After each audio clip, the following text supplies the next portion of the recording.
if you look at the story step by step as to what actually happened, you come away with not the image of a loving creator God. You come away with this concept of an omniscient God who conspired to completely set up the fall.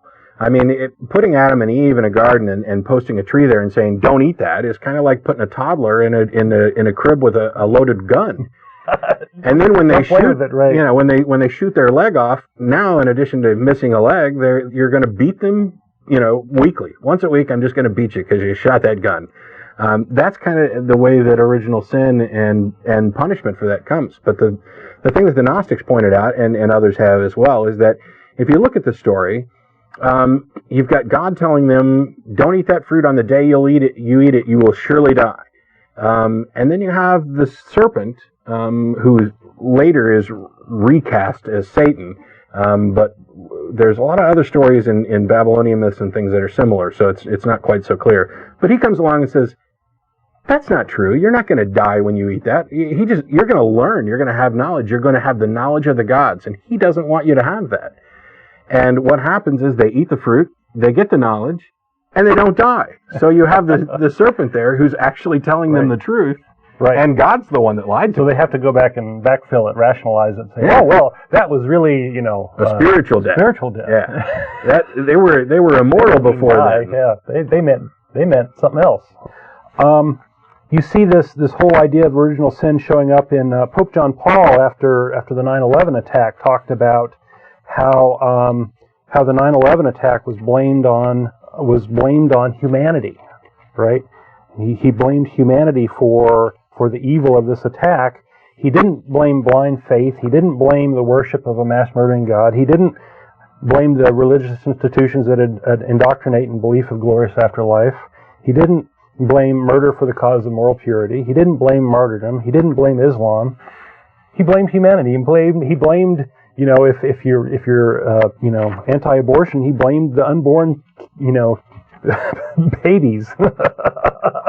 And that's who he blamed. So you're talking about the Pope? I'm talking about the Pope, John Paul. Yeah, he wasn't the only one who did that. Pat Robertson and Jerry Falwell did the same thing. Okay. Falwell was on Robertson's show and made the outrageous statement that the 9/11 attacks were the result of abortionists, atheists, ACLU, anything that he doesn't agree with is what caused 9/11. Right. And Pat Robertson, being mostly senile in my opinion by this time, just sits there and nods his head. Yeah, absolutely, praise the Lord. And of course, they both ended up having to submit a kind of half-baked apology. Right. I think kind of Pat Robertson's the king of half-baked apologies we've been seeing lately. Well, and one of their shticks is that they're blaming people who they think are taking us away from God, right? Right. And it's a little bit different concept than sin. It's sort of the secularists, us evil people. Well, by their thing, we are all the devil's tools. We are sinners, and we are deceived in our sin. And we're trying to convince everybody else to sin as well. We are the tempters. Are we? Okay. Fear us. Okay. So, I mean, you've got this confusing doctrine which allows them to say, well, innocent babies, they're really innocent, which is how the Catholics came up with limbo. Right. And now they've done away with it. Right. They're responsible for more harm to infant souls than anybody ever. That's right. Taking away that limbo. Hey, here's some limbo for you. Yeah. Let's see. If sin is part of human nature, then the Creator is responsible. So you sort of can't have it both ways. So there's a little bit of a problem of evil aspect in there, which is something, without actually doing the whole problem of evil argument. If you have the idea of an omniscient and omnipotent creator, so I can create, if I'm this creator, I can create any universe I want with any rules that I want. And I know ahead of time what all the results are going to be. Right. That means that this particular God with those qualities specifically created this universe knowing in advance everything that would ever happen. And because he had options, that means he specifically created a world where Adam and Eve sinned and did the fall for man. And also that means he has handpicked who's going to be saved at the end and who's not. because he had other options available to him and didn't choose them. And that's where Calvin and the others get this predetermination and predestination. Sure. So to be real clear, I mean, Adam or God could have created this garden, if it existed at all, without this tree, right? He could have put the tree outside the garden. And that would have been a better situation according to the story, right? Because then there would be no evil in the world, right? Supposedly. I think the free will question is kind of interesting.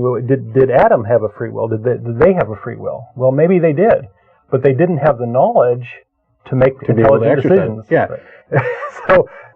So free will is like useless without knowledge, right? It's like, and I don't mean to just be crude, but this is a good example. If you have an infant who's constantly wetting their pants, and they're not of an age where they can have a proper understanding of, and I'm not saying that that's evil. I mean, this is just a behavioral thing, but they don't understand that what they're doing is wrong as far as you're concerned. How can you possibly justify punishing them for that?